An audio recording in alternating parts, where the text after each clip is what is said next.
Just wanted to give a little shout out and give a brief summary of what I tell every patient when they come in. One thing is for sure, we're all going to age until we die. So unfortunately, there's nothing that no one can deny about that. But when I approach patients, facial assessment is crucial because we have to work with what God gave us. Facial anatomy is crucial in the aging process because you can't change genetics.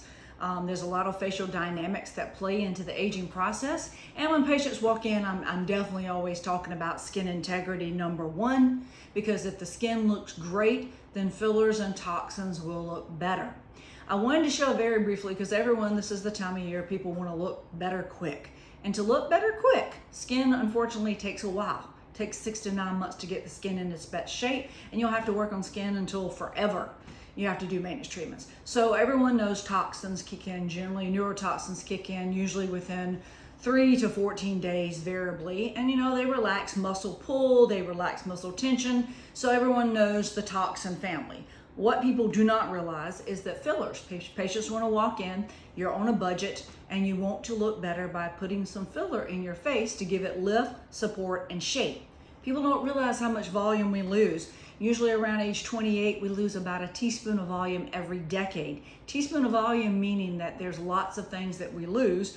Unfortunately, we have bone resorption, so bones tend to wither away. We have fat resorption, so fat tends to melt. And I always use the analogy, you can't get all the wrinkles out of a balloon if it's partially deflated. So in showing patients, when they walk in and say, I want one syringe is not going to do very much unless you put it in lips. And then I always hear patients say, well, they got filler from so-and-so and they didn't see any results. Well, I'm sure the fillers are still there. It's just if you don't fill your gas tank up where you can actually see, then if you fill your gas tank up half full, you're going to run out of fuel a whole heck of a lot quicker than if you fill it full. I don't approach patients by trying to fill in 100% correct the first time you come in. It's very, very customized upon what your face is dictating and what you don't like about it. So I always try to tell patients, you work from upper to mid face, work on that area first, get it the way you want it, and then that changes the landscape for the lower face. So in showing fillers, and to understand, there are basically two types of fillers that we are able to offer patients. One type of filler is hyaluronic acid. You put them in, they melt away naturally. Your body kind of makes hyaluronic acid, so very similar. Other fillers are biostimulatory.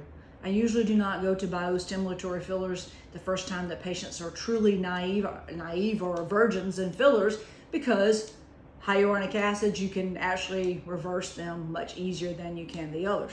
So, but I wanted to show you, fillers range in size. A syringe of filler sounds like a lot. It's really not. Some sizes are only 0.55 mLs. Some go up to 1.8 mLs. And most of them about 1 cc. That is 1 cc of a syringe of filler. It looks like a lot, but it's really not. And I always tell patients, most of us lose about 1 teaspoon of volume every decade. So you can count how many decades you are past 28. And that's about how many syringes if you were filling to correction. Again, that is not necessarily the approach that I take. That's like doing a surgical facelift, a non-surgical facelift with filler. Because if you're 50 years old, 28, 38, 48, you're about 10 cc's deficit on an average, depending on what body parts, what you're trying to correct. But this syringe of filler, I'm going to show you, it looks like a lot. It's really not. If you think about, this is 1 cc, and I'm going to squirt it out for you. So that's 1 cc of volume. That's one syringe of 1 ml.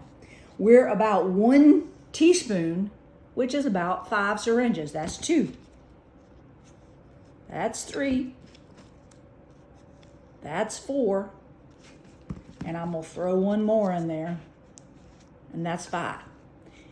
Looks like a lot. It's really not. Because if you kind of smush it together, I take my syringe, which of course I put it on a napkin, so it's going to absorb some of it.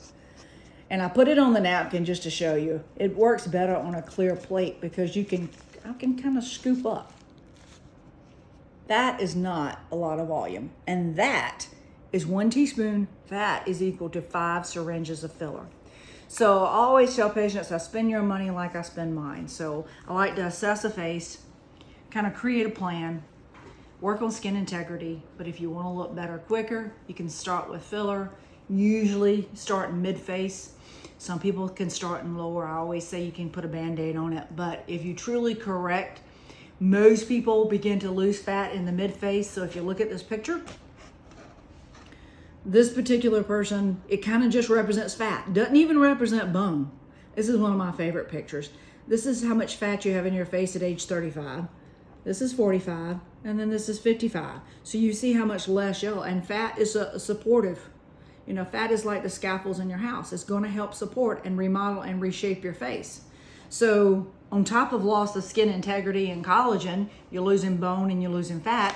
Everything tends to drape and hang down. So most of us can start with mid-face correction and then kind of see how the landscape unfolds after that. But it all depends on what God gave you. So, you know, I really need to do a facial assessment and can better explain a plan and can talk more about the kinds of fillers, which filler is best for you, because I like this display because everyone's confused with the names. The names are so confusing.